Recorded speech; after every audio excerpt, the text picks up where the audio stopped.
All right, so good evening and thank you for joining me on Off the Court. The name is Wenson Mavor. I'm so glad that you could make time this evening to come and interact with us and talk about basketball, the sport that each and every one of us love, and the sport that each and every one of us obviously, have particular interest in.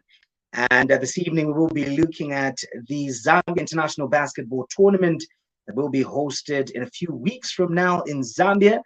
And there's quite a lot of teams that have confirmed participation. In short, all roads within the SADC region will be leading to Zambia, where the SANS Invitational Tournament will be taking place. We are talking about teams such as Zimbabwe that have confirmed participation.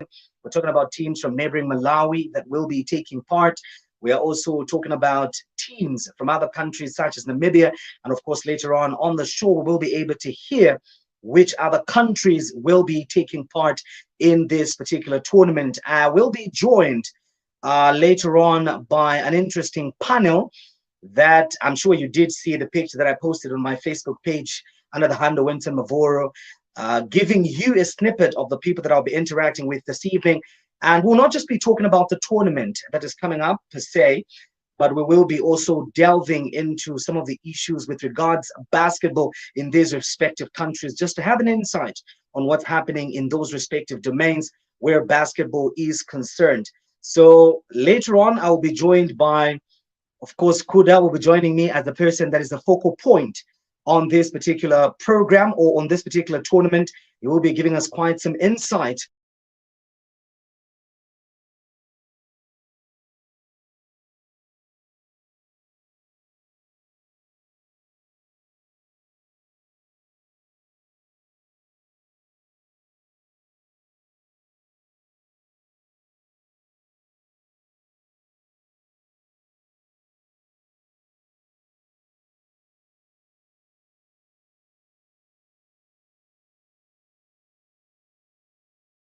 delve into basketball.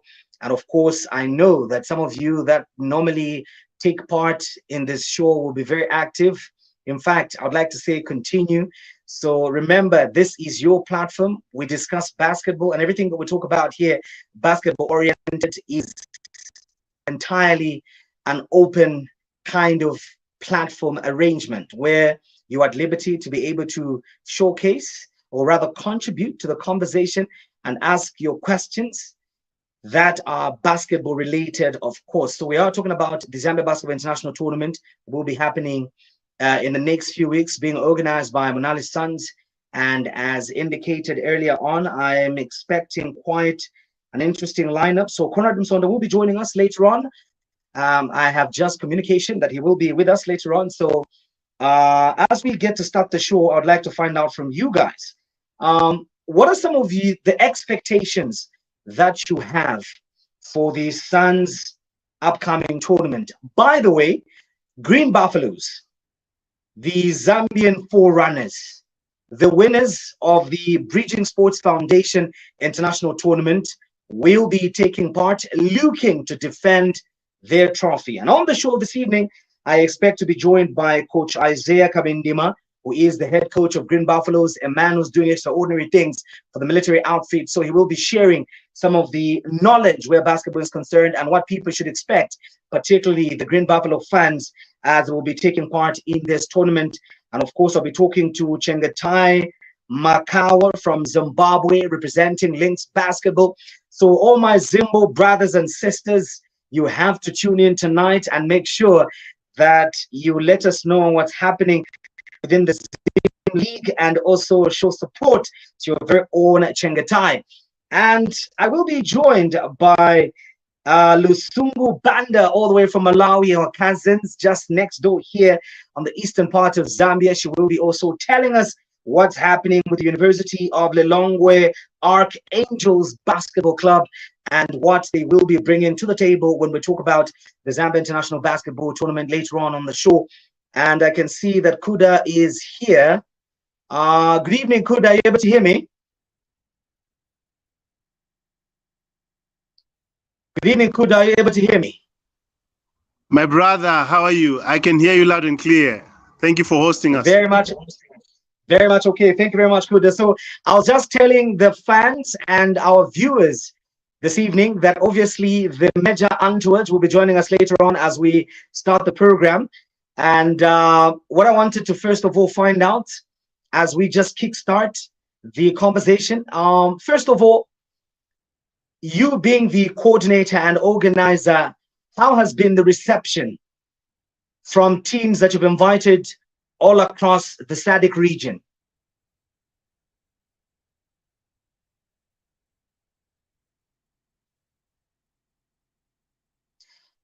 Could I be able to hear me? 100%, 100%. Okay. Thank you so much for that. Hopefully you can hear me. Yes, I can hear you. Okay, cool. Just before I answer, I've sent the link to all the other guys that are supposed to be in this interview. Hopefully they are going to join to join in as soon as possible. I've also sent them a WhatsApp message just for them to join. I'll keep on checking with them. Just to answer your question here, it has been, every time when you're dealing with teams, you are dealing with a million teams, which are the coaches, the administrators, the managers of those teams. So you're dealing with a million people at one go. You are dealing with languages as well. We had a lot of teams from SADC, around SADC, almost all the countries were interested. It has been very resounding, the response.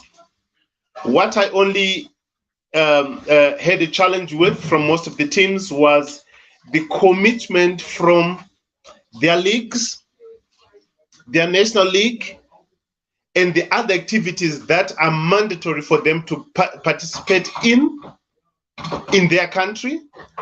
So some were in, but were let down or were had to draw back, all because of the other commitments that they already had.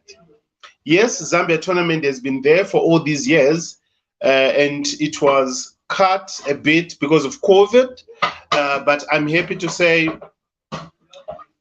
we have teams that are coming through. We have teams from Malawi, Zimbabwe, Lusaka.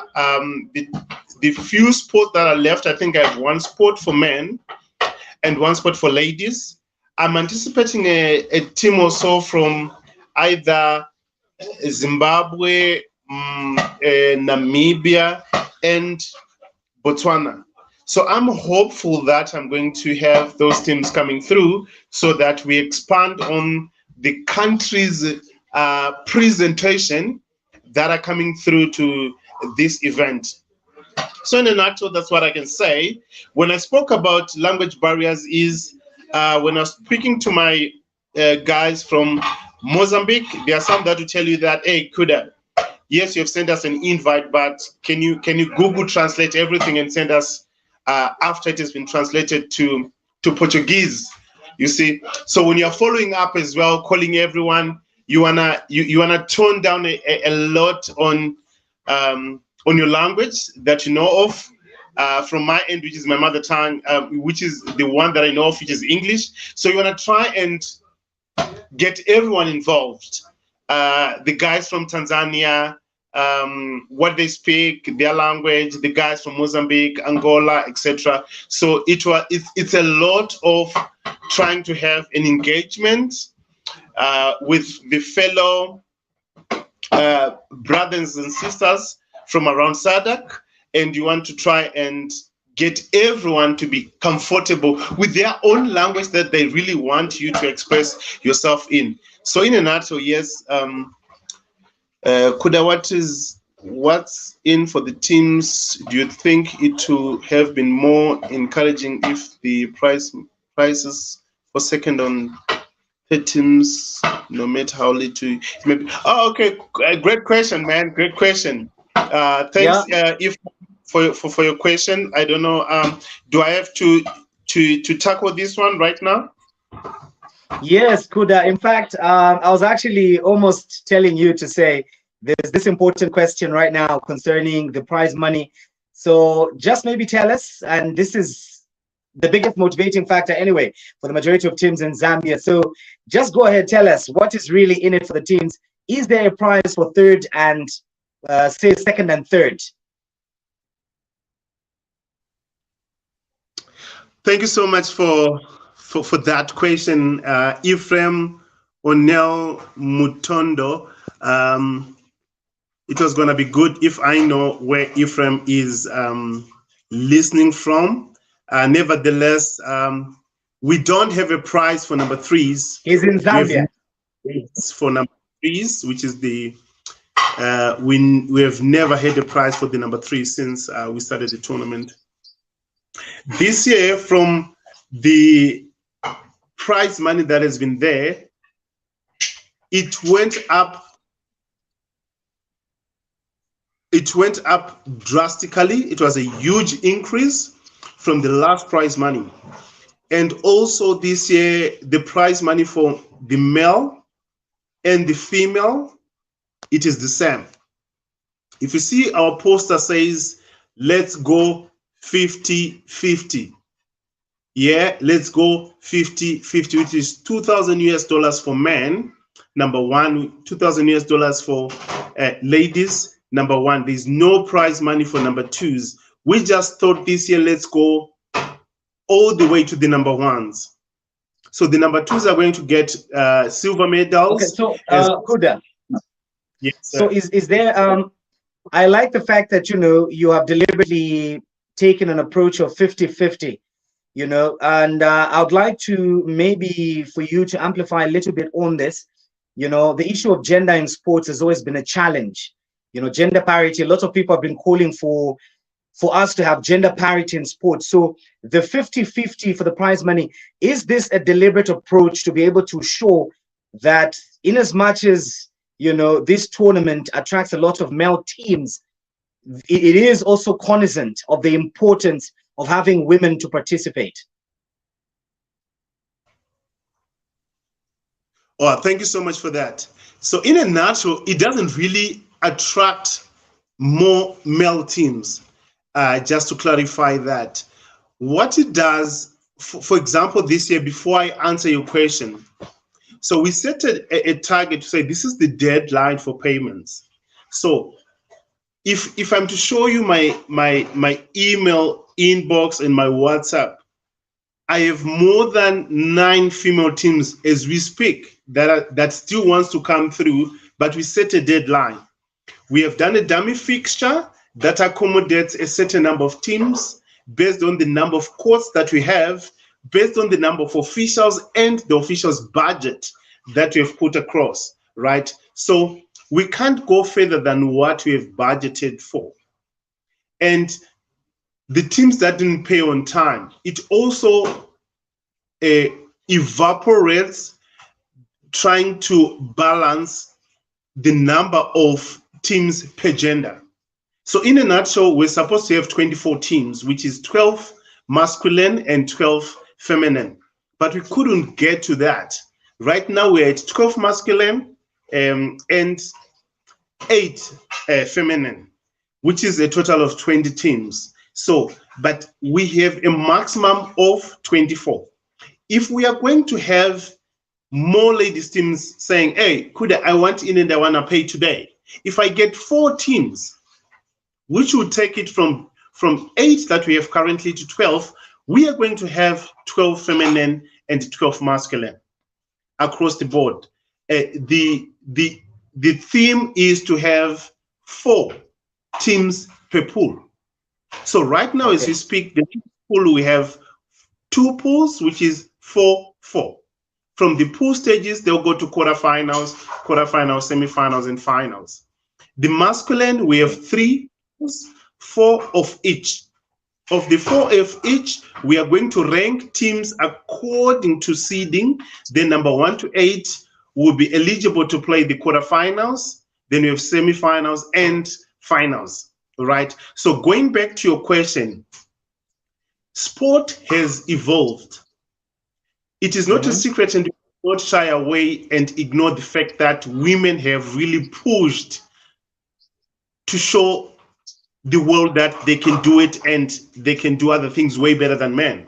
It is not a secret. We have seen that, and we have to embrace that. I stay in South Africa. In South Africa, everything is 50-50. There is no way that we say 70, 30, etc., etc. So everything is just the same. So when I was speaking to my boss, we just said, hey, let's go 50-50 everyone, so that we also show everyone that we are respecting women the same way that we are respecting men. It has been a notion that men are superior than ladies, but in sport right now, it has to be the same. The ground has to be the same, and the competition, the teams that we have this time around, I think, and quote me well, I think the ladies' side, the women's side will be more competitive than the men. Crucify me tomorrow, whatever, but I've said it. I still think that of all the events that I've done, my year's experience with tournaments, this time around the Zambia tournament, the ladies teams that are there, I think it will be more competitive on the ladies side than the men's side. I've said it. Okay, that is very much encouraging and exciting to hear there from the organizer, who is Kuda. And I can't wait, to watch the ladies battle it out and be able to just see who gets to win. Of course, I'm biased towards Zambia, so I want all the trophies to remain within Zambia. But we are joined by another interesting household name within the domain of basketball, and this is an elder brother of mine, Conrad Musonda, a man who does quite a lot for basketball. And I'm saying this not because I want to flatter him, but I have witnessed firsthand even some of the things that he doesn't even know himself. So when I say he's doing quite a lot within basketball, from my perspective, this man is contributing a lot when it comes to basketball. And for such a time as this, we are very lucky and privileged to have a guy such as him. Now, one of the things that I would like to bring you on over, Conrad, first of all, having a tournament is one thing, and we've seen tournaments come and go, from time immemorial. Just run us through what is really the vision behind the Zambia International Basketball Tournament. Well, Wendy, thank you very much for having me. Sorry I'm late. I was conducting practice, and so that's why I'm late. But nevertheless, what is the vision? The vision, first of all, was to see that our technical side of the game improves, which is the referee side that everyone keeps complaining about in Zambia, and we're trying to help in a little way. That's why you've seen that 90%, or let me just say 70% of the referees that come to the Zambia International Basketball Tournament are expatriates, are out of the country, so that we showcase a different side of the referee, the way they conduct themselves, the way they handle games, the way they just have a fresh breath of air when it comes to basketball. Okay, hoping that our locals that are attached to those expatriates that come through are learning something, are acquiring the knowledge that is out there. And I think for the fourth time now, for the 4 years we've been running, I think we are almost there. We are trying to. I'll give you names that I think from on top of my head that have improved. Truston is one of the guys. He's really gotten confidence in blowing the games. Sunday. I'm very much looking at also encouraging the women to come through and be part of this. So I for one see the technical side in terms of the racing go up. That is my main concern. The second concern is the type of basketball, the flair. We're used to our own basketball where dominance is Unza Pacers, Napsa, Magic, Buffaloes. Now, how do they compete with the outside world? Only when So, they Conrad, compete with the outside. I trust on Truston is actually watching us right now, and he says thanks for the acknowledgement. Ah, yeah, trust is really improved. I mean, I'm happy. I mean, in the near future, when we raise enough funds from the Suns tournament, I'd want to sponsor 4, 5 referees to the FIBA referees wherever they're gonna be. I will sponsor them. They go there, they get the accreditation. I think that's the only way we'll improve our locals. If we don't expose them, we will not know how good they are. And I would like to see Trust on Sunday go out there and showcase that Zambia's got qualified referees. That's my dream. That's my aim. I mean, we see Joyce from Zimbabwe here all over the world blowing. I'm very happy for Joyce, and personally, I know her personally, and I always encourage her to look. Please keep doing what you're doing. We're all watching. We're all learning from you. But if we can now bring it down to Zambia, let's have 4, 5 people out there. Let them go out. Let them blow in 3-on-3 in Ghana, in Egypt. For me, that will bring joy to me. If I see referees in that front. And in the years to come, as ZIBT will now start hosting, we'll pay for instructors to come, make sure that the referees are trained. I want to train the YBL. I want to train everyone that is out there that wants to be trained. We have to train everybody. We have to make sure that we've got a pool of referees that are qualified. And secondly, in terms of team participation, I'm glad that this year the females are responding very positive. Right now, I'm from talking to two Zambian teams and a Congolese team. So I will liaise with Kuda how we can make sure that those 3 girls teams are incorporated. We need to see a raise in our game. We've been too flat. It really pains me. I travel out of the country. I go and watch basketball out there, and they seem to be moving upwards trajectory. Us we just seem to be on the same level. What is the problem? So if we can't go out there, let's bring those teams here.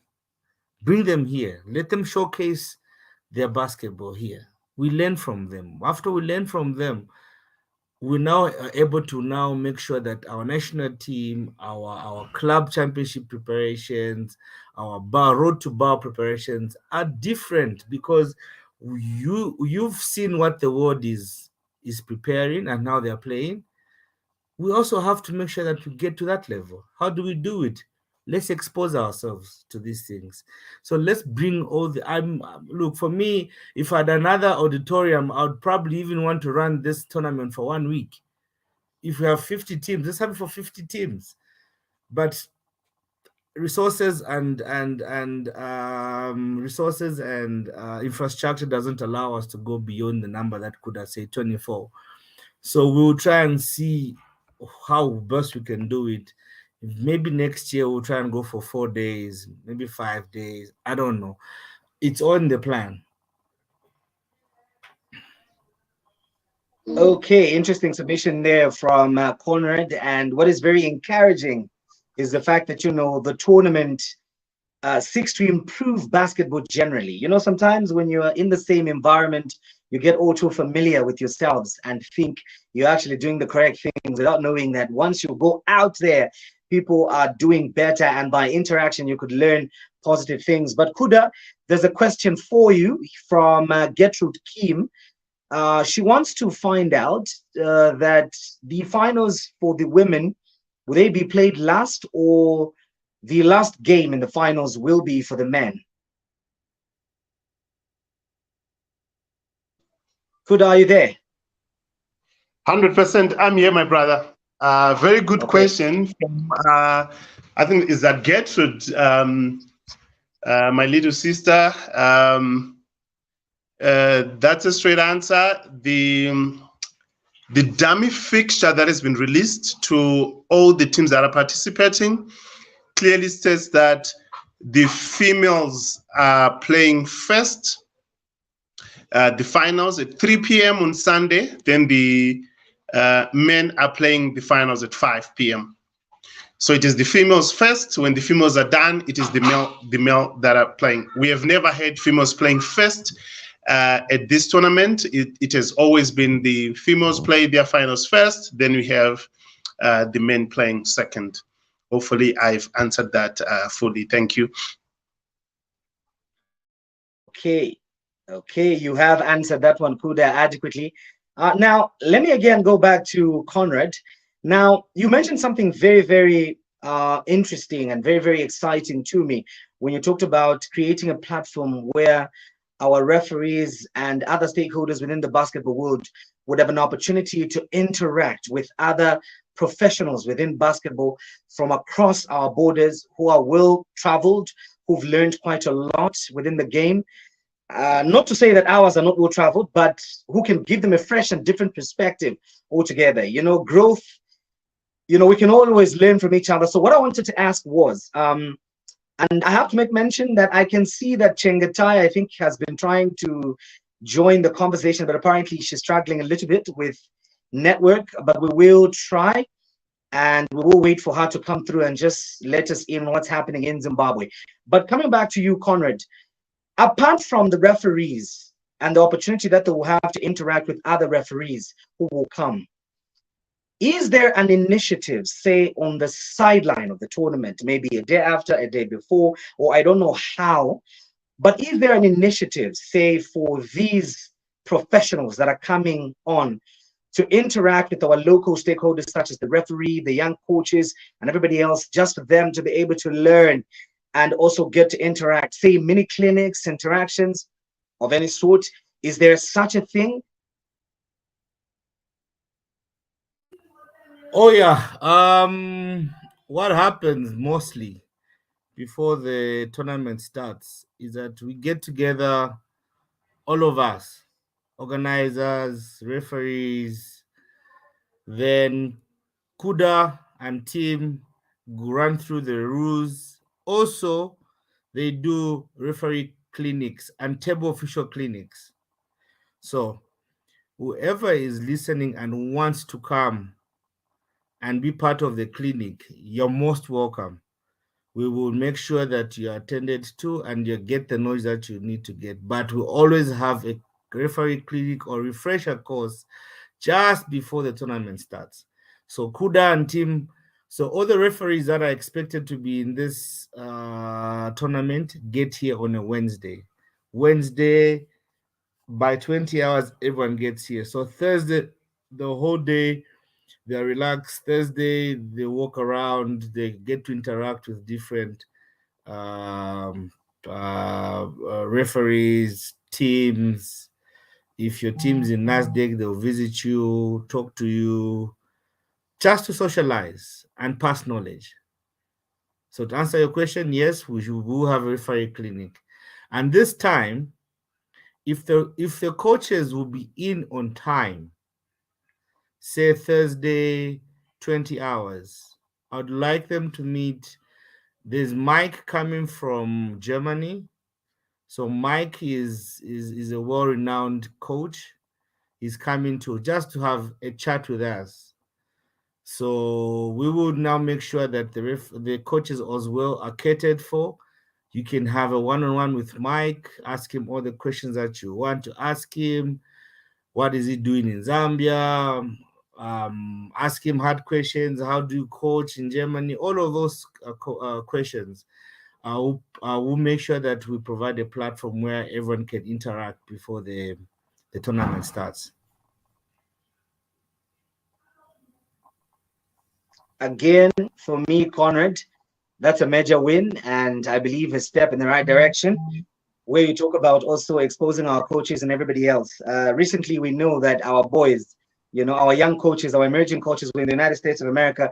So I hope Augustine Kind and the crew, Harrison Panda, your player, who is also an aspiring coach, can take advantage of Coach Mike. But there's a question for you, Conrad, from Ephraim O'Neill, who's with us this evening. And he says, do you intend to improve the tournament? In fact, he's saying, how do you intend to improve the tournament technically? He goes on to say maybe a longer duration, then teams are able to play no more stop time basketball. The other option being the game is played running time in the first half, then no more stop time in the second half. Tell me, I want to see more aspects of teams with that. So I believe it's the issue of the duration of the games and the technical aspect. What are your thoughts on that? Okay, so Ephraim, thank you for your question. For us to improve our timings or not to have a stop run, we may think of having a longer duration, say 4 days instead of 3 days. So if you have your 4 days and you play normal time, we may now look into a situation whereby we have 4 days or 5 days for the duration of the tournament. Now that requires more resources, number one. That requires more more basketball courts to be played on, because right now we do have a problem with infrastructure, because we want our tournament to be played at a certain tempo with a certain facility. We cannot just expose our visitors to below par basketball courts. So maybe in the near future, when we have enough resources, we can increase the days to 4 days. Then we may increase the duration of the games. But at least for now, we do not have the resources to keep to lengthen the tournament, because it costs money. And basketball is a minority sport, so not everybody is keen to remove money and put on the table. So we're hoping that we are changing the way people are thinking by make sure that we are putting ourselves out there in terms of social media, and we're trying to put out to reach out to companies that can come through and help us run this tournament more effectively. I think our tournament has grown in terms of stature, so we're definitely going to look into it in terms of increasing the number of days and increase the play time. I hope I've answered your question effectively. Okay, so O'Neill, hopefully your question has been answered. Now, Chingatai is with us, and I hope this time around network will not misbehave. Honest. So, good evening, the only lady on the platform. We've been dying to have you on here. My network, it won't let me have my 2 seconds of fame. Okay, so would like to welcome you on the platform, and we're grateful that you are with us this evening. So I know that you represent Lynx Basketball Club, and there could be many that may not know exactly what Lynx is all about. So would you take the liberty to just explain to us a bit? All right, so Lynx Basketball Club is from Zimbabwe, in Harare, the capital city of Zimbabwe. We are an all-women's team. We do not have a men's team. We're a good mix of, the young and the veterans. I won't say the young and the old, the young and the veterans. We're not a very large club. We are a self-funded club. So that's the long and the short about who Lady Lynx are. Okay, so let me now take advantage of Lynx. I mean, you being here, I know network from Zimbabwe, my ancestors. Can you believe that my father, in fact, my grandfather originates from Zimbabwe. So I don't know why Econet or whatever you're using there is behaving in that manner. But anyway, we just want to find out how is earlier on, Kuda told us that the women are really showing promise, and the zeal for them to participate is actually astounding. And Kuda was telling me he was actually putting his head on the chopping board, saying women will give us quality game this time around, and people should be looking out for that. So you tell me, how is female basketball in Zimbabwe at the moment? To be honest, I think female basketball is underrated. A lot of people look down on women's basketball, And I think it's very sad. I mean, we don't get that much sponsorship. We don't get that much attention. Even if you see just in the media itself, we don't get enough attention. So I really think we've got a lot of talented females in Zimbabwe that play basketball, but they're just not getting the exposure they deserve. Not in Zimbabwe. They're not getting the exposure they deserve. That's how I feel about women's basketball. However, it is very competitive. I think women are competitive by nature.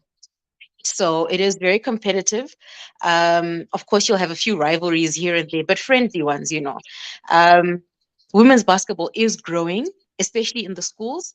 It is something that is growing. You'll get a lot of these players diversifying from netball into basketball, which is very good. So, you know, it is my hope and prayer that in the very near future, women's basketball in Zimbabwe really blows up and people realize the amount of talent that we have in Zimbabwe and that a lot of these women can actually get opportunities outside of Zimbabwe.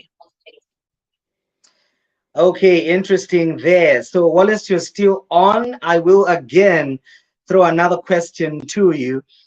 What is the importance of Lynx basketball taking part in this invitational tournament?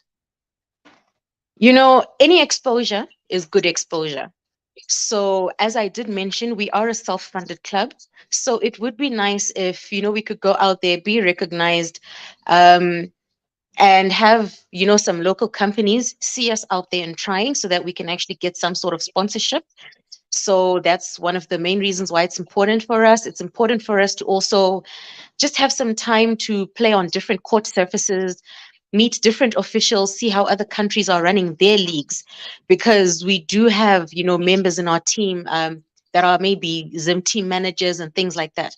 So it is good exposure for them to also see how other countries are running their leagues, because you never know, you know, what points you can pick up from there. Um, and it will also help us just to see where we stand as a team, how we play with other people that we have, you know, that we don't know. So it is important for us to be coming. And I think for now, we are the only Zim team that's coming for the tournament. So we're very proud about that. Okay, interesting. Carrying the whole Zimbabwean flag to Zambia. We will be looking forward to that. Uh,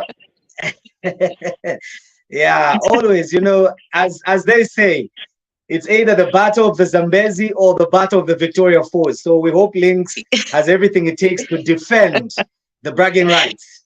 Anyway, Yes. let me get to Conrad. Conrad, you talked about something very, very important. And I know that on this platform, you are obviously both in the management side of things, and you are also, you talked about coming from practice with Monali Suns.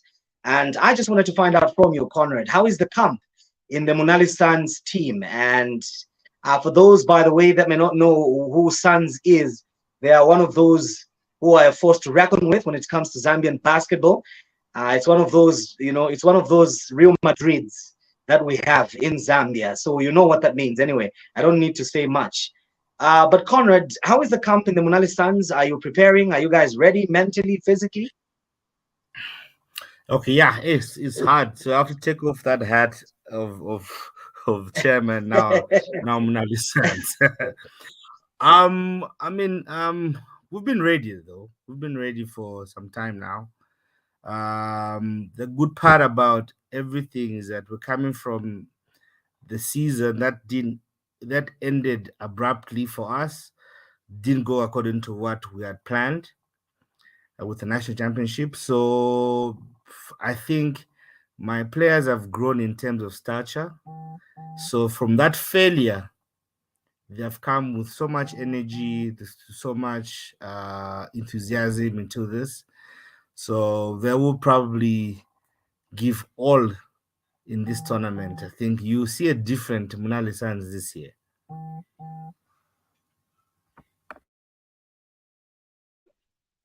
That's very interesting to hear, and I am baiting on that. Before I bring in Kuda, let me again come to you, Chengetai. One of the things that you mentioned, I mean, you did highlight a little bit on the challenges that currently face female basketball in Zimbabwe.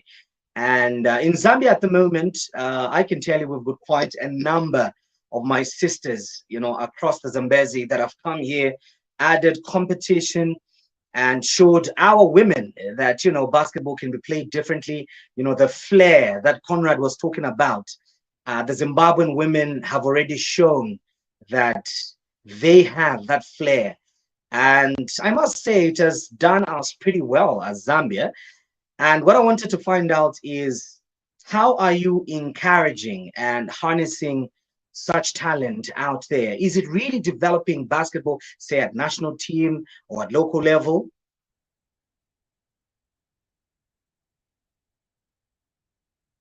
Just kindly unmute your microphone for us. Oh, sorry. From developing from school level, primary school level, is something that I've noticed the associations have started trying to do. Yes, at national level, we are still doing, developments and things like that. But I have noticed that a lot of associations are now trying to develop, from the root level, because, it's easier to teach them young. Teach them young and watch them grow. So it is much easier to do that. With some, yes, it is possible to develop at the national level, but it is better just to start from the root and, you work your way up. Yes, it may take time, but I think, that's the best thing that we can actually do. However, at national level, there are still a lot of sessions being done, coaching sessions and things like that that are actually being done. Another interesting thing that I'd like to find out from you, which we've noticed, is the skill level. Okay, you've talked about the association trying to go to the grassroots to be able to do all these things. Okay, there's just a message that I couldn't avoid from the Facebook there, which is saying, if Makomeno is coming, then other ladies will be playing for number 2 only. Okay, Junior is trying to start violence here now, so do you agree? How's about we sort that out on the court? We'll see you on the court, don't worry. Okay, Junior, we'll see if Makomeno will be able to run again as they did in the just ended tournament. Okay, so I was saying, what I've noticed about the Zim players in Zambia at the moment is that they're quite fundamentally sound. They're quite fundamentally sound, and it makes, fundamentals make the whole game easy to play. And this is something that I've seen Zim ladies have in Zambia. I wanted to find out, is there something that the association deliberately invests in, or it is just a basketball culture in Zimbabwe that governs the game, irrespective of the support from the association? Teams just do that on their own. One thing I've noticed about a lot of the coaches in Zimbabwe is they stick to your textbook basketball. They don't try to, and stuff like that. So one thing I've noticed about a lot of coaches in Zim is it's about textbook basketball. Those fundamentals are so important. My mother used to be a coach, actually. She used to be a Zim coach many years ago. And I used to, watch her coaching the ladies. And it was literally textbook. As long as someone knows just the basics, the fundamentals of basketball, then that's actually what takes them places. Now, when you try to complicate things and stuff like that, it doesn't work. But also, I'm pretty sure one thing you've noticed with these ladies is the focus that they have. And that's also something that is taught to a lot of players, to have focus on and off the court, because that is something that does help you. So a lot of coaches in Zim are pretty much the same when it comes to that. Interesting there. So let me go back to Kuda. Kuda, obviously, people like Junior who are in South Africa with you that may not be able to travel to come through to Lusaka and witness firsthand the showdown between Lynx and Makomeno, hopefully. Will the games be streamed? Where can people access the games if they want to watch in real time? Sorry, my brother, I didn't get that very well. If you may repeat, please. Okay, so I was saying, for those that would like to watch the games in real time, Will the games be streamed live on social media platforms? Oh, thank you so much. We have a social media team that is working flat out to ensure that all the games are live. All the feeds that are doing posts, everything that we are doing before games and stuff is on our social media pages and stuff. I think the coming week will be able to unpack all that, and everything that has to do with streaming will be uploaded or will be shared with everyone. So we'll be able to put that out, and everyone will be able to watch. And people like Junior Yele, I think he's speaking on behalf of the Congolese people. He's talking about Makomeno. I've also heard about Makomeno. They are not coming through to the tournament. They told me that they are busy with other engagements in DRC, so they are not part of the tournament this time around. But they told me that perhaps they will look at coming through next year. Thank you. Okay. I could see Chengetai there saying, okay, you guys are lucky. We were ready to sort this out. well. Anyway, we'll wait. We'll wait for another well. engagement. But Kuda, let me bring you back again. In the last tournament, as an example, there were certain rules that I had observed where, there were certain registration formalities, there were certain rules that were supposed to be followed, say play, like a player, maybe if you're registered with this team, you couldn't play for this team. Are there some specific rules that maybe the teams involved perhaps did not read your emails and your communications, but would take advantage of this platform to be able to listen and take note of? Are there any rules that you can quickly, which are very important, that you can run through? Thank you so much, my brother. That's a good one, and a lot have been anticipating that, asking in the background, etc. So our tournament is an open tournament. We are happy to say we normally have our tournament when other leagues or countries are on a break. For example, in Zambia right now, they are done with their national league. Zimbabwe, I think they'll be playing their national league perhaps in a few weeks' time. In Malawi, they are currently playing their playoffs. So we just want to see good basketball being played. As long as a team has sent us their 12 players and 3 technical, we have put a deadline of next week, Wednesday, if I'm not mistaken. All teams should have sent their names. There's a tournament document, which is a Google link. Those that normally come to the events that I do, I normally put out a live document whereby anything that has to do with the tournament is in that live document. We just have to we just have to go onto the live document every time. Don't download PDF from the live document, otherwise you'll be left behind. As it is a live document, every time anything changes, we just upload there. So you are free to add any 12 players from your team and the 3. Even on the prize giving ceremony, there are going to be 15 medals for the number 2s, 15 for the number 1s. So that is the tournament. That's why it is unique, and we don't have to limit teams on who is coming. If we are going to limit teams, how do we know who is playing for Lynx in Zimbabwe? So we don't want to do all that admin to get into the nitty-gritties of who's who at Lynx, who is who at Bravehearts or Archangels. We don't do that. As long as we get an official 12 from the manager of the team or whoever is representing the team, that is enough for us.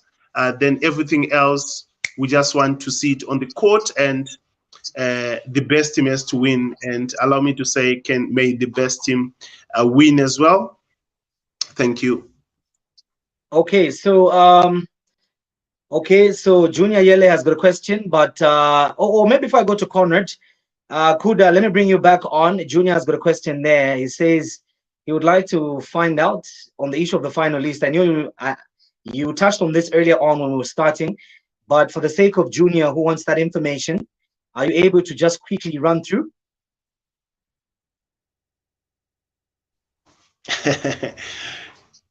Yeah, thank you for the question. Thanks, Mukubwa Junior Yele. I will just double check from my seniors and those that are in the finance department if there are any that paid the registration fees today. Then through our social media pages, where we'll be able to release the final teams, those that are on the WhatsApp group, the teams, they already know who is in. I released that yesterday. But tonight I'll just go through, I'll double check with my bosses as well as the finance. Then we'll be able to release through our social media pages. So Junior Yele, please just check out our social media pages. I'll be able as well to share with you personally the final teams. I will not be able to do that right now. Thank you so much. Okay, thank you very much. Let me now bring on Conrad. Conrad, there's been huge discussions. I think we've had this conversation before, but what I've noticed in my interactions within basketball circles is that people keep asking as to when or should we start considering bringing back club championships, regional basketball, so as to keep the basketball momentum within our countries, but most importantly, to allow ourselves an opportunity to grow as countries, as teams. So, as organizers of this tournament, that I believe to some extent achieves this purpose of regional integration where basketball is concerned. What are your thoughts on that? Hey, you read that's a tough one, eh? It's it's okay. It's not a tough one. I mean, look, you've known me a guy that shoots straight. I'll shoot straight on this one.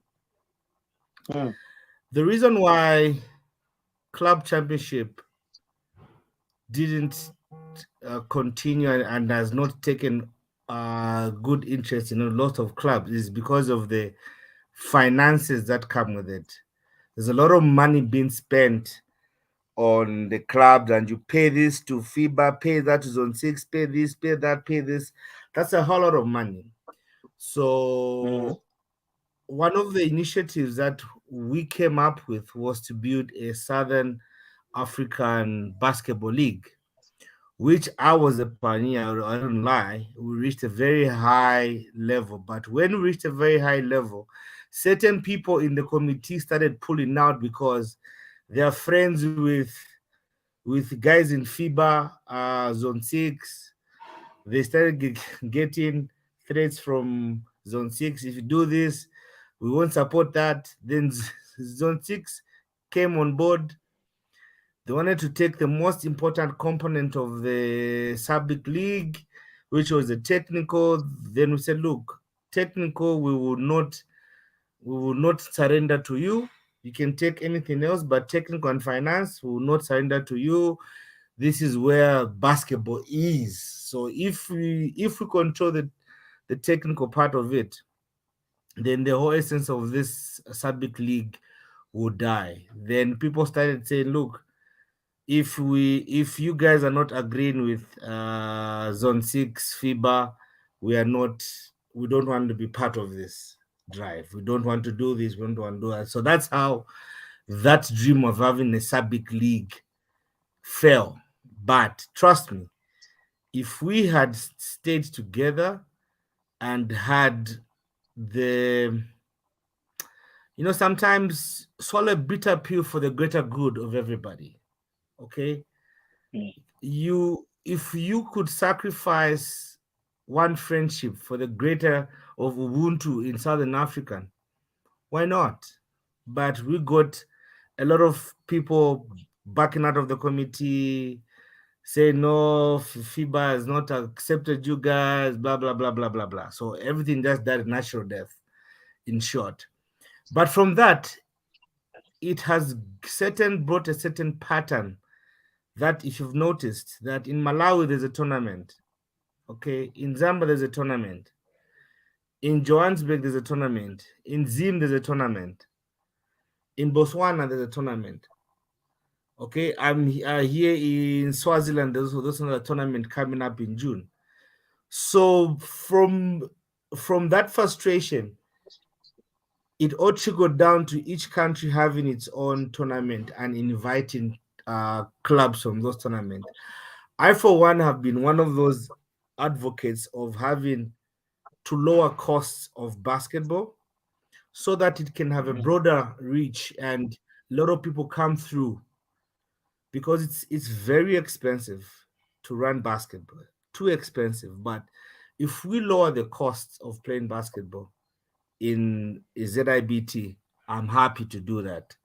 And we keep looking at how we can meet teams halfway. This year we're busy talking to the hotels and everyone to lower their costs. If we occupy 70% of the hotels or the lodges in Lusaka around Nasdaq area, that's a plus for the lodges, because they would not have gotten that income at that particular time. But if we're going to occupy 70% and then have to eat supper there, would have given them business. So that is the angle that we're trying to look. And also the angle that we've tried to look this year, and hope the deal closes quickly, is to say, look, we want to promote tourism in Zambia through basketball. We're offering ourselves to the Zambia National Tourism Board and say, use us, come, okay, come talk to us. We will now say, let's explore Zambia together. If Kuda doesn't know about the Victoria Falls, I will explain to Kuda about Victoria Falls, where it is, okay? What does the Victoria Falls mean? What does the Mosotunya mean? So we've approached Zambia Tourism Board and said, look, instead of us having visit Luanda, let's explore Zambia. I want them to put up a stand at the arena with all the designated place where you can have holidays, have a small promotion going through, and just let's explore Zambia. When we explore Zambia, so we're now marrying tourism with basketball together so that we can move our country forward. We move our country forward, we can ask them to do 2-3 things for us, but the main issue is they have to help us lower the costs of running basketball, of hosting this tournament. If we lower it further down, we encourage more people to come through.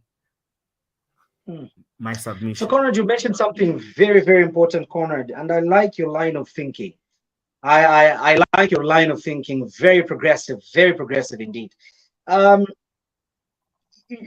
Do you think when we zero in on lowering the cost of taking part in tournaments at the same time achieving an important objective of growing the game?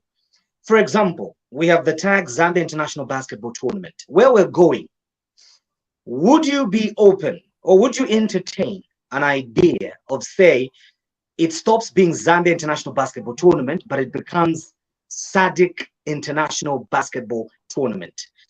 And you involve everybody else within the SADC region. You create a solid committee. I know there were challenges that you explained earlier on, but from just moving on this tide of the tournament that you've successfully been moving on, do you think other countries would be willing? And that way, we will stop having Zimbabwe having its own tournament, Zambia having its own tournament, inviting teams to travel. So in the year, you find that teams may need to travel 8 times, which may be a challenge, you know. And so I don't know. Do you think this is something that perhaps in the near future, people like yourselves and other critical stakeholders in basketball will be able to entertain? We lower the cost. Instead of having everybody travel 8 times. I'm very much, look, it's a progressive idea and it has just rang a certain bell in my head. Look, if we all come up and say this, scrap the Zambian basketball tournament, let's have a SADC tournament. I am willing to do that. You know why? Because the Ubuntu in me is saying, look, let's basketball flourish. No, we had the Kosafa Castle Cup. It flourished. Why? There was no borderlines that were drawn at that time. So I mean, if this year it's in Zambia, next year take it to Malawi. The other year take it to Zim. The other year take it to Lesotho. The other year take it to Namibia. I am okay with it. I'm okay with it as long as the principle around it is, well, make sure we're playing basketball at a lower cost. Everyone is having happy. There's exchange program of culture. There's exchange program of technical. There's Ubuntu being created. I am for the idea. Any day I can easily just say, you know what, let's go this direction. Any day. Indeed, Conrad, thank you very much for that progressive answer. And I like Teta Jacob Mutambo, who's watching us here, who has picked something that I picked from your submission as well. Explode Zambia. I mean, it's a tag, you know, it's a tag. It's a tag. Explode Zambia. Okay. ZIBT. Explode Zambia. Hashtag Explode Zambia. Okay, I think I'm doing Koda's job now with the social media team. I think I need to get paid as well for this. But anyway.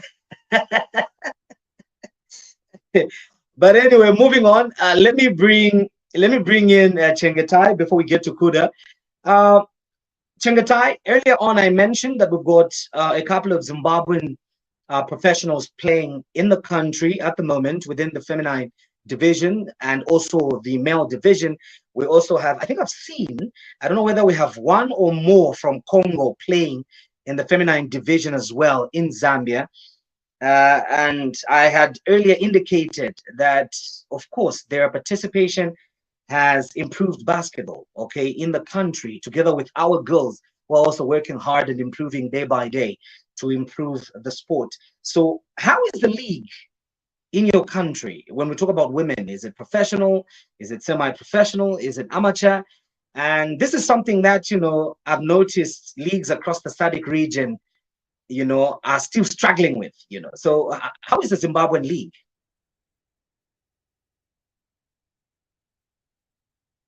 And semi-professional, and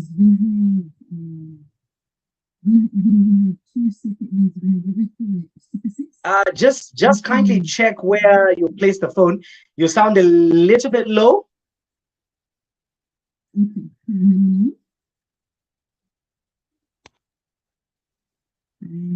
Say something. Can you hear me now? You're still quite low. You're still quite low.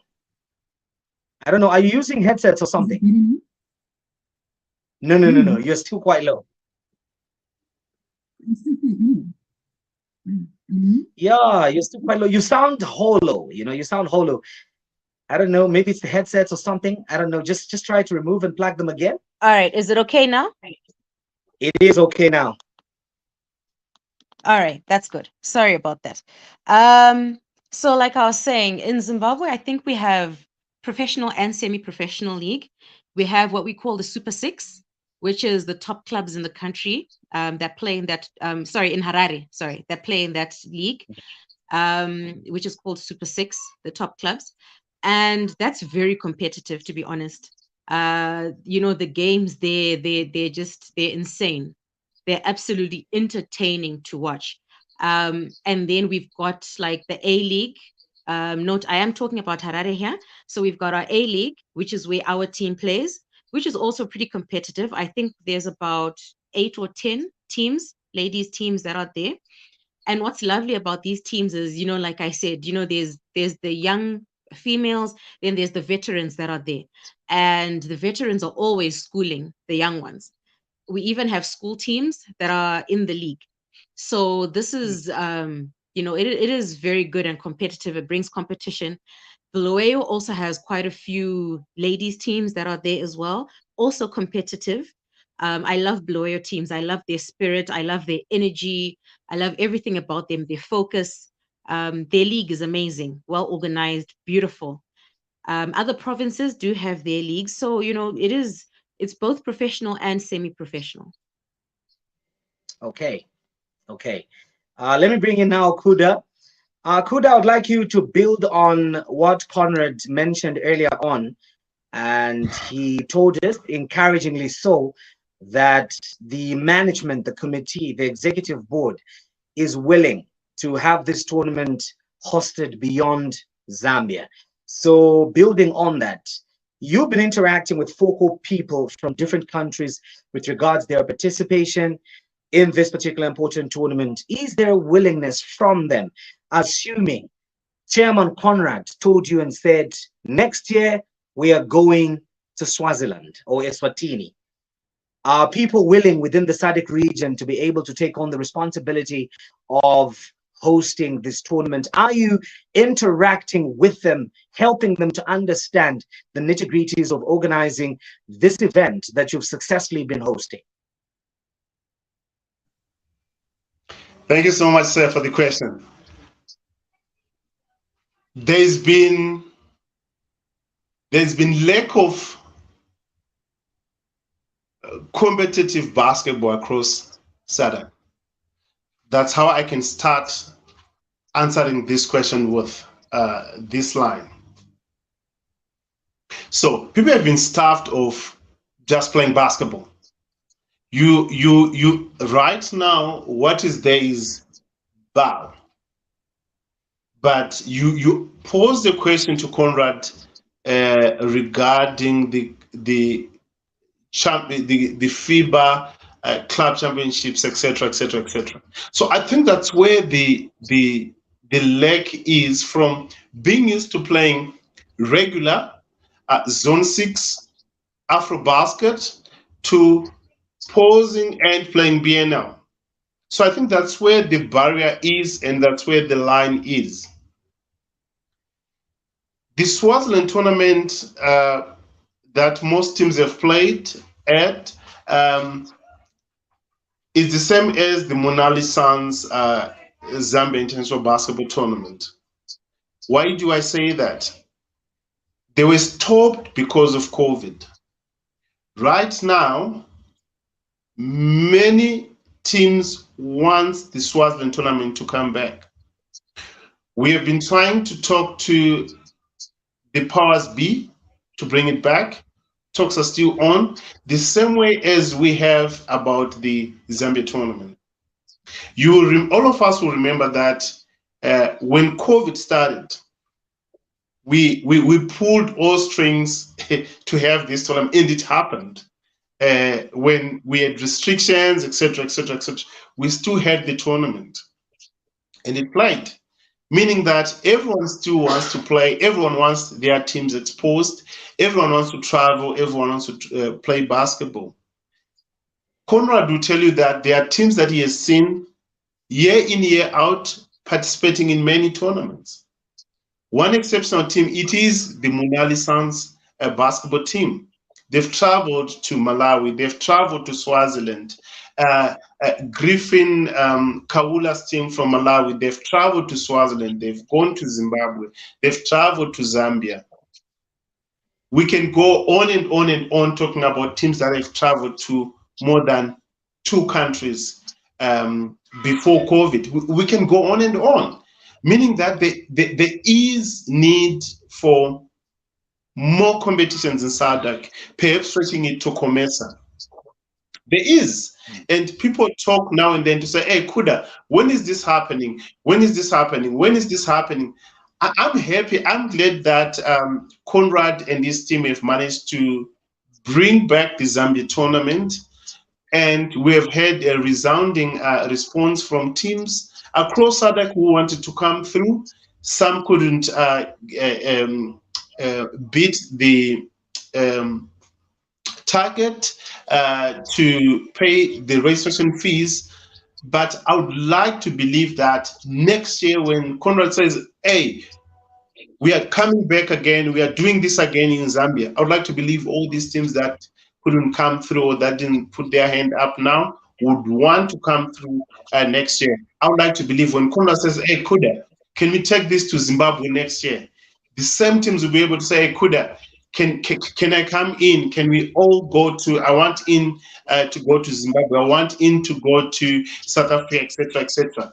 So to answer you, yes, yes, yes, yes. People are deprived of just playing basketball, playing good basketball, traveling, etc. And yes, there's need to have more of these tournaments in SADC so that we improve our game, so that the kids that are there, the people that are there, when I say kids, I mean people that are not my age, that are still younger than me. When I say kids, then they can expose themselves, they're exposed, they can show their talents, and um, big things can happen to them only when they play basketball. The same thing that when people say you can only score what you attempt, you can only get seen or recognized when you play basketball. If you don't play basketball, no one is going to see you and no one is going to recognize you. If Conrad doesn't say, hey, Kuda, I'm having a tournament, if he doesn't say that, no one is going to see anyone playing basketball. No one is going to see any Zambian, no one is going to see any Zimbabwean playing basketball at that level. No one is going to see a Charleston, a Sunday Mesa, a reffing, and people are gonna say, "Oh, who's that ref? I want that ref to come to my tournament to ref my tournament." Manave is gonna say, "Hey, who's that ref? I want that ref to be at the next Afro basketball tournament because he is African basketball, Southern African basketball, Zone 6 basketball." Thank you so much. All right, Kuda, thank you very much for that submission. Let me go to Conrad. And Timothy Chichi Mungwali is enjoying the submission from Mr. Conrad Musonda, who's with us this evening. And he says, great job. Keep it up, Boss Musonda. Okay, so you've got some fans who are enjoying your submission, Mr. Musonda here, and I must side with them because you are making sense. Anyway, let me go to, there is something here, Conrad, from this gentleman here by the name of Junior, who's with us, and he's talking about the issue of sponsorship. Lowering participation means coming on board with sponsorship. And earlier on, you did mention engaging critical stakeholders from the Zambian side of things, I believe, whom you're trying to bring on board, not only for a temporary relationship, but for a relationship that will stand the test of time, continuing to explore various opportunities that basketball presents when it comes to key sectors such as tourism and many others that we could leverage. I want to find out, when it comes to building a solid base for sponsorship, I'd like to pose this question. Clearly, for teams to come from all these countries, it means they're seeing the value that this tournament brings to improving their basketball, and so many things from their perspective, from their goals and objectives, as indicated by, Chengetai and others that we've interacted with on this concerning the tournament.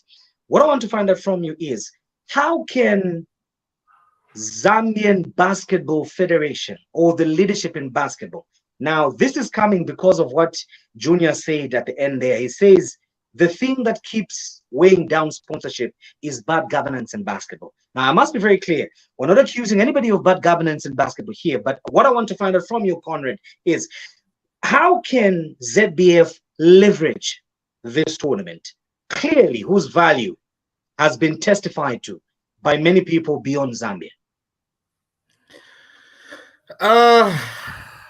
Good question.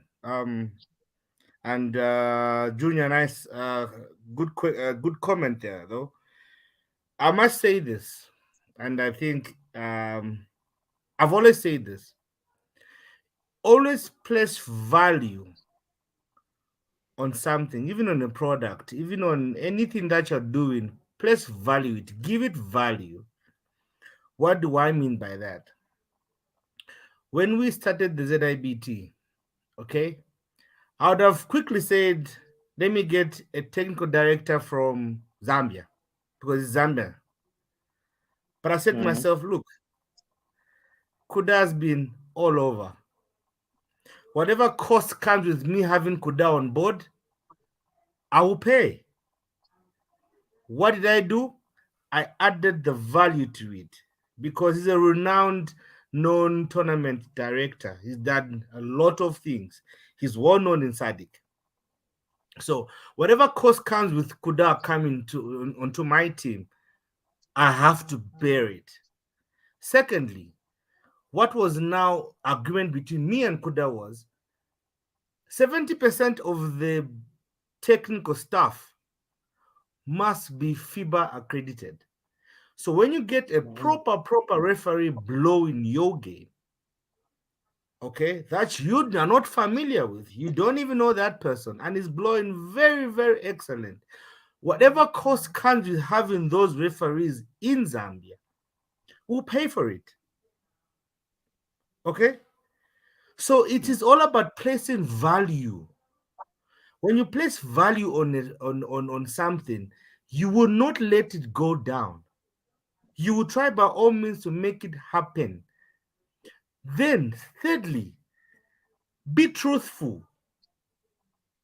I have really candid discussions with Kuda. Sometimes it's not pleasant. But why?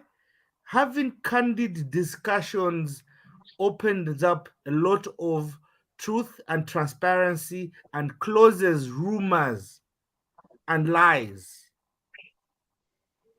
I can call Kuda at midnight, say, Kuda, I want a report on ABCD.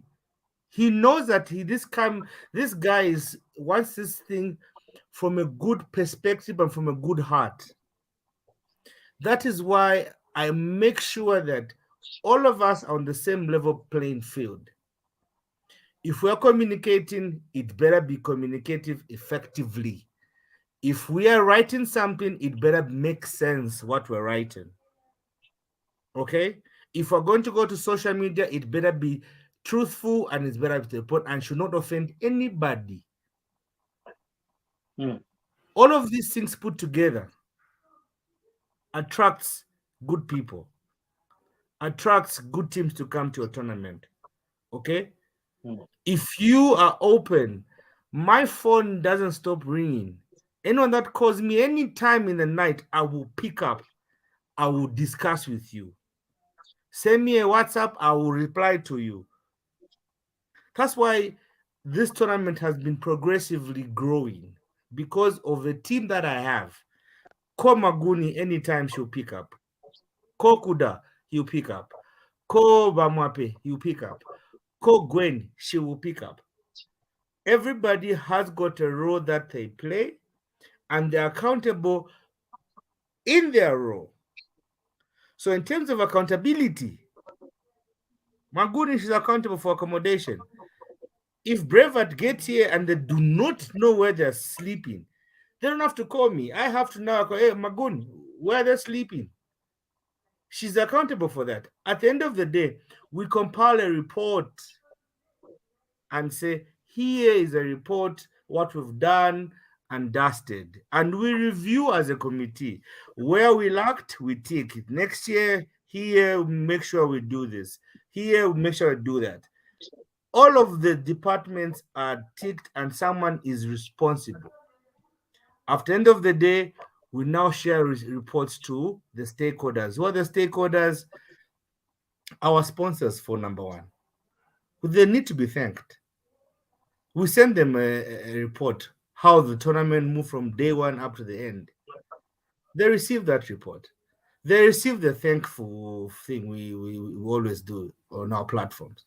So all of that, all I'm trying to say is, from the federation's point of view, place value on basketball.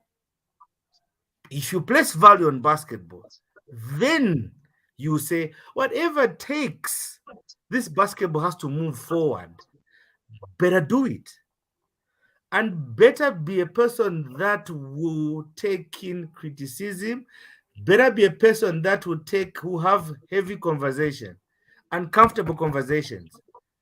Those are needed and those push you forward. If you do not have candid conversations, unfortunately, you're in the wrong section. So from where I'm sitting, the basketball fraternity, whoever is sitting out there, a stakeholder who's out there, the administrator, the ZBF, they need to start having candid conversations and they need to place value on basketball as a whole. And if they do not have a proper plan how it's going to execute, please, there are a lot of us. There are a lot of us out there that would give you what you think you should be focusing on.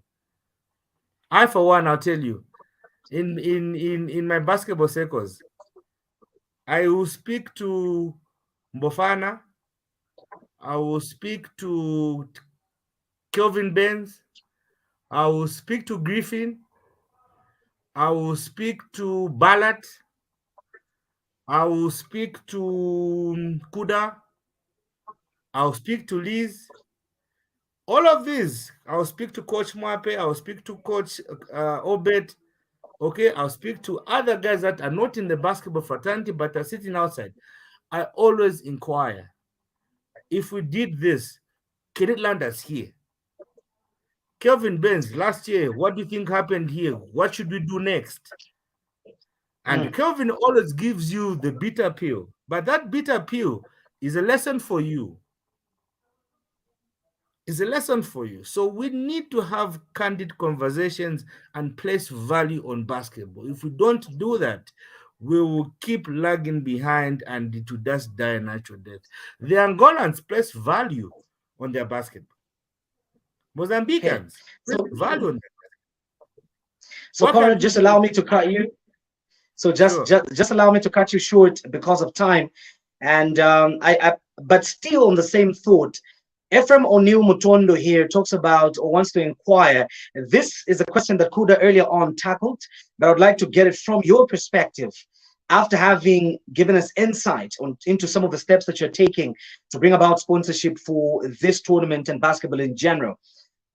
He wants to know what you are, doing. For example, the issue of the prize money. At the moment, I think Kuda told us that only the first and second, if I'm not mistaken, if I heard him correctly, will be getting something. But what I would like to find out is, do we have plans, for example, to also encourage the third team, knowing that, okay, yes, we fought, but unfortunately, we are going to settle for bronze, but bronze position is not just coming with an empty medal. There will be some money attached to it. Are there future considerations for that? Bearing in mind what you mentioned earlier on, the issue of budgets and other constraints. Is this something that you're looking to? I must mention this, that the 50-50 thought, right? I wanted to do something, not what we're used to do. Sometimes we gotta do something that's out of the ordinary. Okay? It is not as planned as no first, second, third, no. What if we just said winner takes it all? What impact will it have? Will it change the dynamics of the game? Will it excite people? Will the amount be exciting? So it was from a point of saying, you know what? Let's do it an orthodox way. Let's just do it in any form that is there. As I said, winner takes it all. Has it yielded results? Yes, it has. It has made the game more exciting. People are looking forward to it. People look, say, hey, I gotta get that 50. Me level in the 50-50 with the men, females. I mean, the basketball for females is growing. And earlier on, you mentioned the Zimbabwe girls playing for us in this country has pushed us forth, which is very good. Why not have the same prize money as the women? It is just a thought that came through to my mind. Throw it out there. Let's see how many teams will be encouraged for females who'll be encouraged to come out, because now it's the same prize money as the men. Let's see what happens. You see, just throw things around, hoping that it will yield results. My former boss used to say in marketing, shoot and aim later. So this was just shooting in the dark. Let's see what happens. If I shoot in the dark, I kill 3.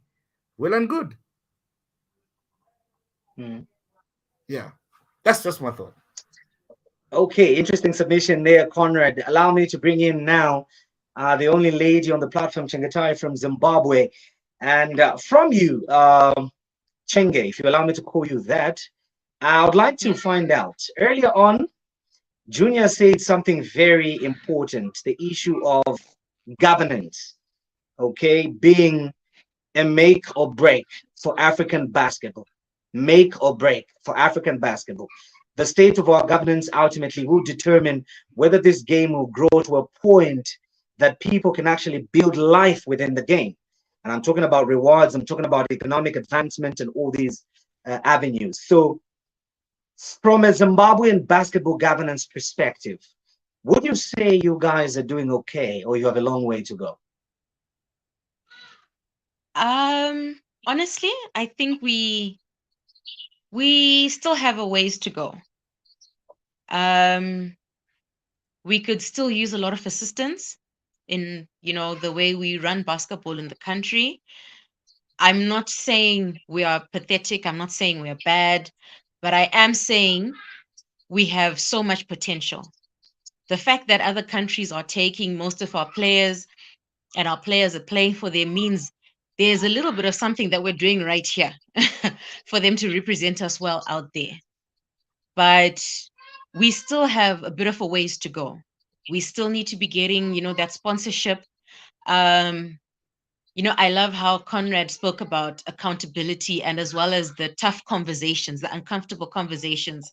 I think that is something that we still, not even we still, that is something that we need. So, we're doing okay. But, with the people that are there, I know we can do a lot better. We really, really can. We can do so much better. You've talked about the issue of sponsorship, obviously, that I believe is a common phenomenon within SADC when it comes to the game of basketball. Now, Yeah. women basketball, I have had conversations with a lot of people who say women basketball is like a gold mine.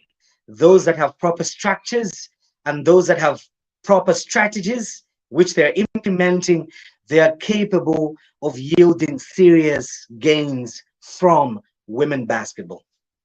Is there a proper structure in Zimbabwe to be able to get benefits from this gold mine called women basketball? If not, what would you like to see done or established to be able to make women basketball attractive for sponsorship in Zim? All right. As I did mention, I believe women's basketball in Zimbabwe is very underrated. It is so competitive. It is actually very entertaining, but very underrated. You'll see women's games being slotted in very early, so no one wants to come to basketball that early. You'll see maybe some fixtures not as entertaining as others. You'll see maybe women's games not advertised as much as the men's games are advertised. So I really think they're not looking at the bigger picture by doing this. Women's basketball needs to be put out there even more. It needs to be advertised more. Women's basketball, recently there's a lovely lady in basketball who started doing something like a pads drive, which is absolutely amazing because, that's women supporting other women. So we need to do more things like that because those are the things that attract sponsors to us because that's how they see us. Right now, I don't think we're being seen. Nothing is being done for us to be seen.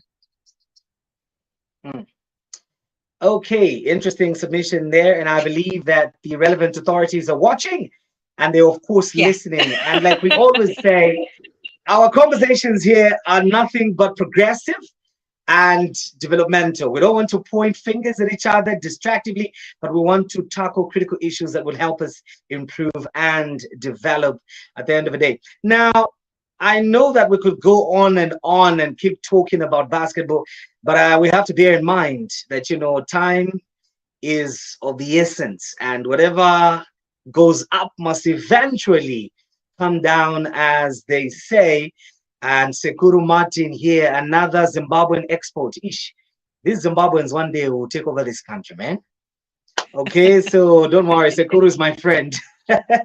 Sekuru is my big brother, is my friend. We were just playing together, a few hours ago. So he says, why is it that clubs get sponsors and associations or federations fail to attract sponsorship. So, Conrad, this will be your question in your closing remarks. Take note. And let me also check what Oni has here. Oh, sorry, Tata Jacob Mutambo says ZBF has a long way when it comes to governance. Is this same current governance where men hold women's positions? At the situation where we have male holding a position called women's representative. This is not personal but factual. God willing, I become ZBF president, I will disband a lot of these undoings. Okay, so Mr. Mutambo, obviously, just do your campaigns. We'll be able to support and vote for you, sir, since we are confident that your actions and your heart is in the right place for Zambian basketball. So we will now get to our closing remarks. Let me start with Kuda. Kuda, what is your closing remarks as the person who's the focal point at the heart of organizing this important Zambia International Basketball Tournament? What is your closing remarks to all the people that are watching us right now? And before you come in, Kuda, allow me to make mention to every player that has this opportunity to watch this episode of Off the Court. I have a very special announcement, okay? So besides what Conrad and Kuda and the team have prepared, so I have inside information that the MVP will also walk away with an important basketball memorabilia.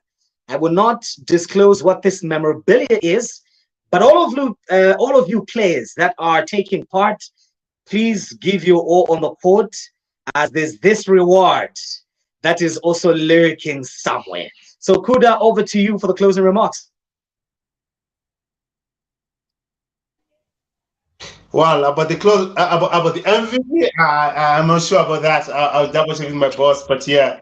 So, my closing remarks is firstly, thank you so much for allowing us to come through here. I know this is not the first and this is not the last.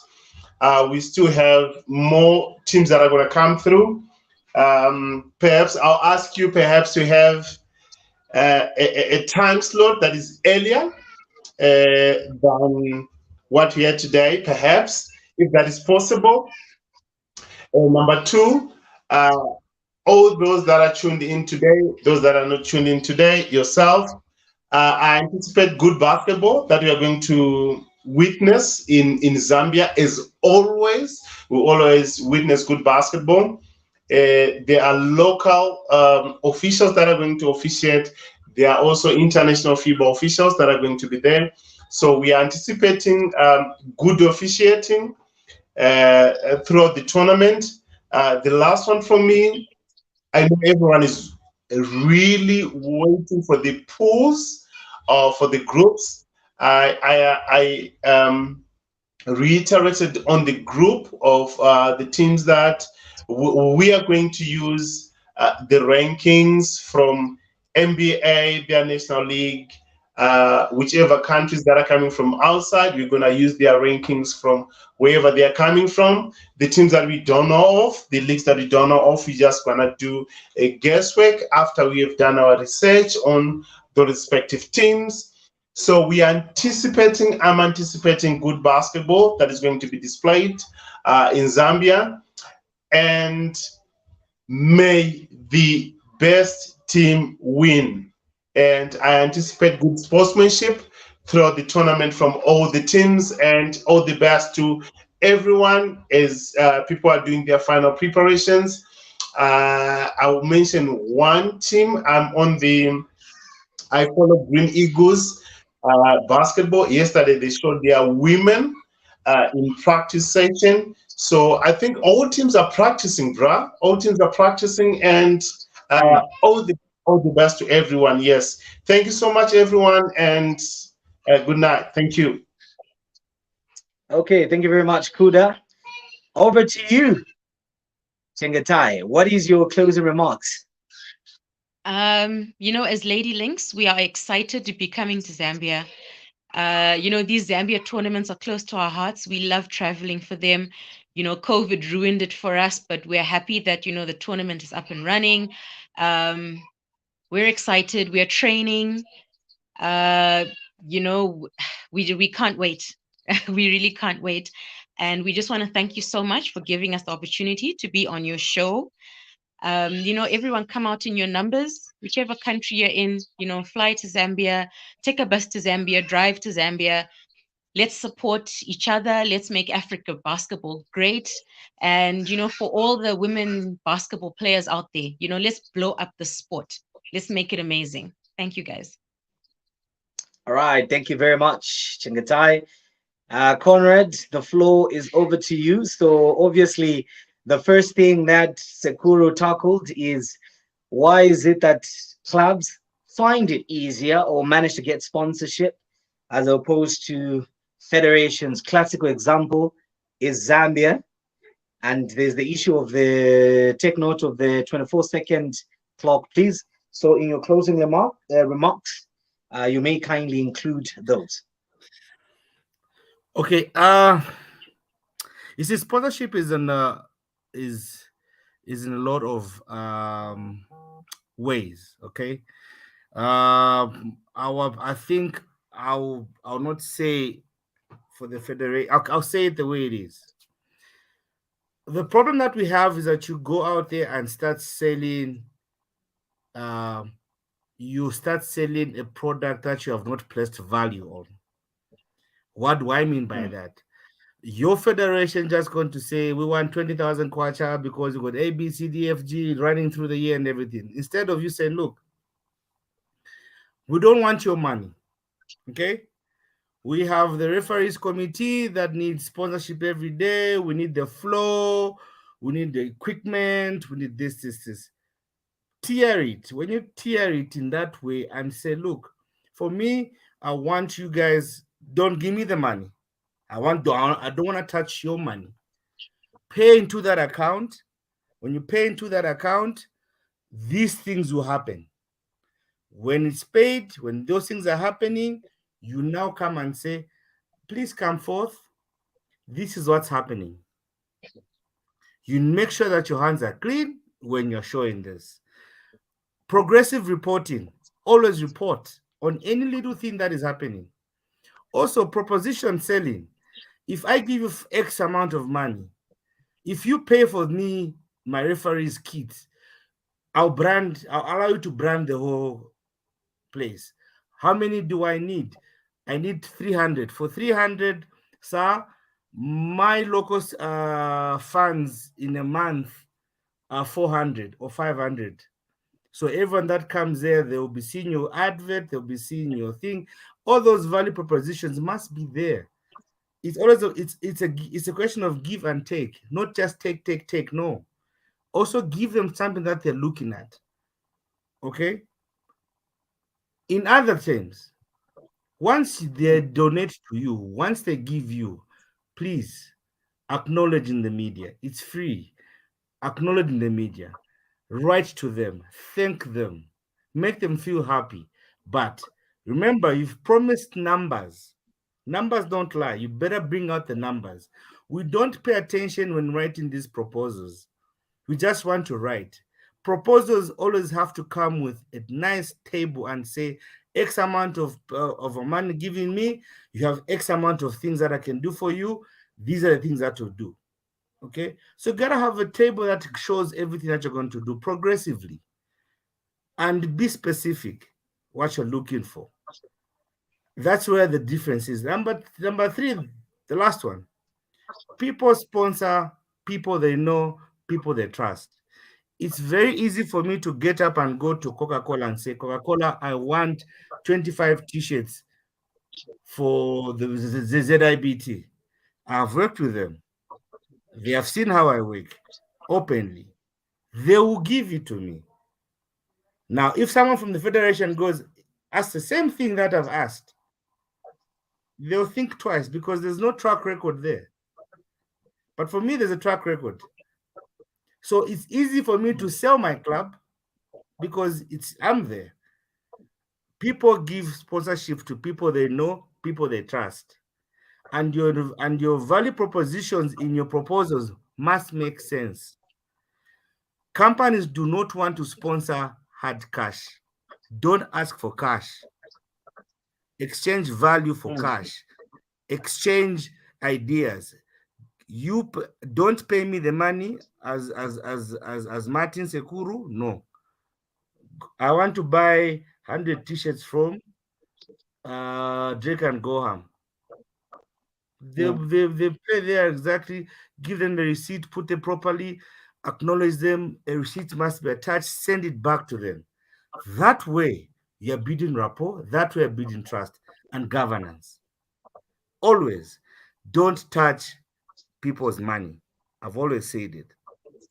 When they're asking for sponsorship, let them do it straight. Let them pay to the channel they're supposed to pay, and they better be direct. Lastly, on the ZIBT, everyone is welcome. Please come in numbers. Let's have fun. Let's play basketball. Okay, let's have. I'm welcoming everyone that is watching me out of the country. Links, everyone that is coming to play basketball, please come through.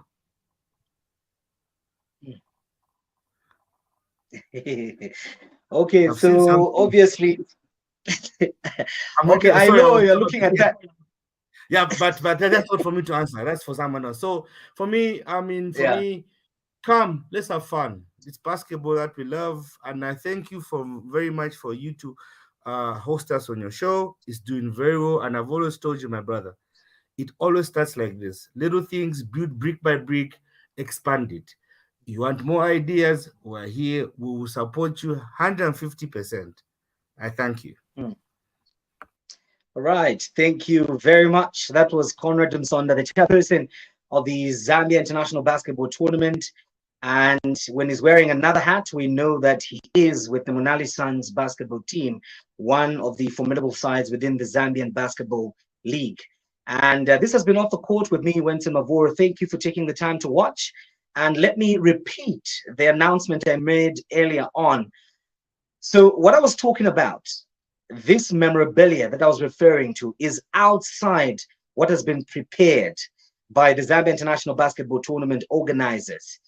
But whoever comes out MVP will be given this memorabilia to take home with, as very important souvenir that they'll be able to look at and be proud of their work.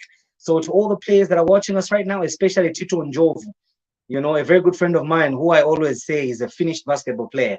So Tito Njovu, work hard, okay? Don't worry, he's my friend. So I am at liberty to always say everything I want, okay? So thank you very much for taking the time to watch, and thank you for all of you that have been interacting with us. Tata, Jacob Mutambo, Martin Muchena, you know, O'Neill, Ndenge, and everybody else that was watching us on Facebook, on Twitter, and also YouTube under the handle Wenson Mavoro. Thank you very much for watching. See you next time, and let's keep interacting and talking basketball as we look forward to the ZIBT 2024 Clash of the Titans. Particularly, I'll keep an eye on Lynx basketball, not to taunt my sister, but I'll just keep an eye on Lynx basketball. When they come, I'll make sure I watch the game. I'll make sure I watch the game. You game. Better. So, you better. I'll make sure I'll be there for the game. Okay, so to everybody that joined us, have yourselves a good and lovely night. See you next week for another interesting and exciting episode. For me, Wenson Mavor,